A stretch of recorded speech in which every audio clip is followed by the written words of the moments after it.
Я говорю это спокойно, но за этими словами тысячи историй.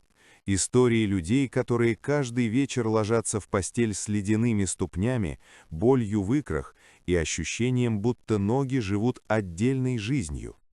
После 50 это списывают на возраст, погоду, плохие сосуды. Но правда в другом. Я много лет наблюдаю, как одна и та же ошибка убивает кровообращение. Медленно, незаметно. И сегодня я покажу, что именно нужно делать, чтобы ноги снова стали теплыми и живыми. Сразу скажу, если это видео оказалось у вас в рекомендациях, поставьте лайк и подпишитесь, потому что подобную информацию редко сохраняют надолго. Холод в ногах – это не температура, а сигнал о сбое. Кровь не доходит до периферии не потому, что ее мало, а потому что сосуды зажаты. После 50 лет мышцы голени теряют до 30% насосной функции. Это означает, что кровь буквально застаивается внизу. Именно поэтому появляются ночные боли, судороги, онемение пальцев. Большинство лечит следствие теплыми носками и мазями, но я покажу другой путь – восстановление естественного тока крови. И дальше будет момент, ради которого стоит досмотреть до конца, потому что один простой прием запускает эффект уже через 7-10 дней. Начинают всегда с основы. Первое, что нужно делать – ежедневная активация мышечной помпы стопы. Это не тренировка и не гимнастика через боль. Упражнение простое. Сидя, стопы на полу, медленно поднимать пятки, оставляя носки прижатыми. 30 повторений 2 раза в день. Затем наоборот, поднимать носки, опираясь на пятки. Это движение проталкивает венозную кровь вверх, снимая застой. Важно делать медленно, без рывков. Именно так включаются глубокие сосуды. Большинство бросает это через 3 дня, и именно поэтому не видит результата. Но упражнение лишь половина. Народная медицина знала, сосуды любят тепло изнутри. Один из рабочих рецептов – настой имбиря и чеснока.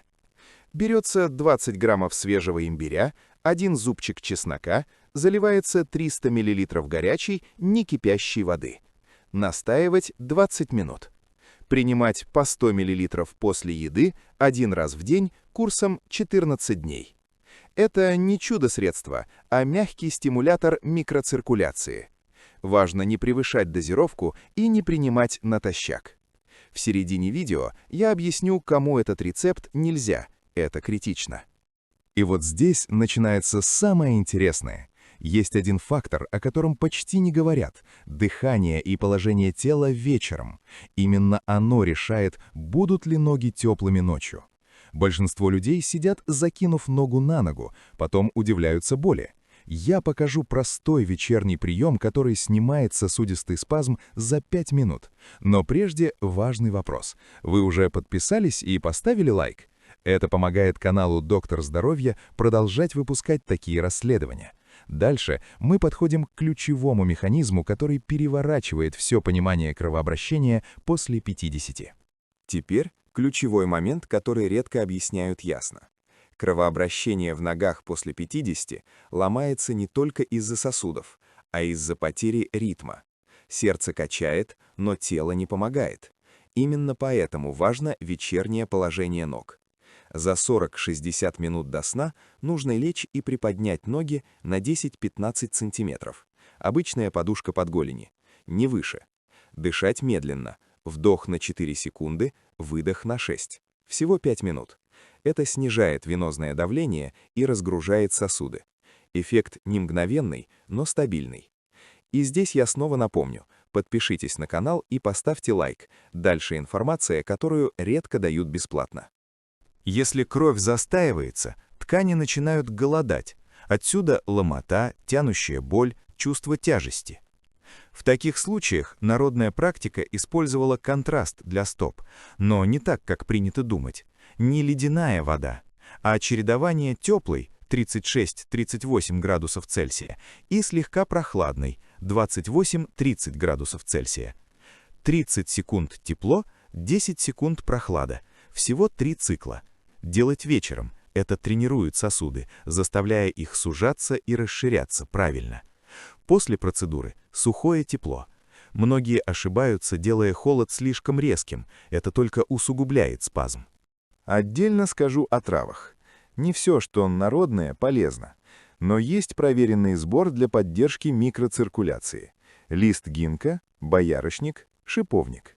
Пропорция 1 к 1 к 2. 1 столовая ложка смеси на 400 мл воды, кипятить 5 минут, настаивать 30. Принимать по 100 мл 2 раза в день после еды, курсом 21 день. Это не лечение болезней, а поддержка сосудистого тонуса. Если есть прием лекарств для разжижения крови, обязательно согласовывают. В следующем блоке я объясню, почему многие чувствуют улучшение, но потом все возвращается. Самая частая ошибка – ожидание быстрого чуда. Кровообращение – система, а не кнопка. Если делать упражнения, но продолжать сидеть по 6-8 часов без движения, эффект обнуляется. Поэтому вводится правило. Каждые 50 минут 2 минуты движения. Не тренировка. Просто встать, перекатиться с пятки на носок, пройтись. Это запускает тот самый насос голени. Именно так предотвращается ночная боль. И здесь возникает интрига. Есть один утренний ритуал, который усиливает все сказанное вдвое. Его почти никто не делает. Этот утренний прием прост, но требует дисциплины. Сразу после пробуждения, еще в постели, 60 секунд вращений стопами по часовой стрелке и против. Затем 30 секунд легкого растирания подошв ладонями. Это активирует нервные окончания, связанные с сосудами ног. Делать ежедневно 14 дней. Большинство бросает на 5-й день. И именно поэтому не видит стойкого результата. А дальше мы подходим к главному вопросу. Как понять, что ноги мерзнут не из-за возраста, а из-за конкретного сбоя, и что с этим делать правильно? Теперь важно понять, где проходит граница нормы. Если ноги мерзнут только на холоде, это адаптация. Но если ступни холодные даже в тепле, если появляется покалывание или боль в покое, это уже сигнал нарушения микроциркуляции.